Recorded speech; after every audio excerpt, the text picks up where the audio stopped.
எங்க அப்பா தாலி கட்டி முடிஞ்ச உடனே முதல்ல உன் சன்னிதானத்துல இருப்பேன்டா எங்க அப்பா. ஏசமா சின்ன ஏசமா நீங்களும் பிரார்த்தனை பண்ணிக்கங்க. படத்தை காட்டுறேன்.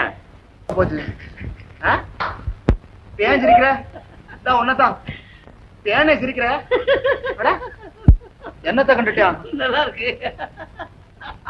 என்னடா இருந்தது வீட்டுல? சீ சீ சீ சீ மனுஷன் 4 மணிக்கு தூங்குறான், ஒரு 2 மணி நேரமா தூங்க வேணாமா? அண்ணே நீ சிரிக்காத, எனக்கு புள்ள ஆத்திரம் ஒரு மாதிரிகாமா. தம்பி சிரிப்பு ஒண்ணுதான். நம்ம நாட்டுல ரேஷன் இல்லாத பொருள், அதுக்கும் நீ சட்டம் போடாத, தெரியுதா? சரி சரி போய் வேலையை பாரு. ரொம்ப நல்லா இருந்தா ஏசமான காணோம். சரி எங்க போனாருன்னு பாக்கலாமா? கொஞ்சம் ஒரு வேட்டியை கட்டிக்கிறேன். கட்டிக்கோ.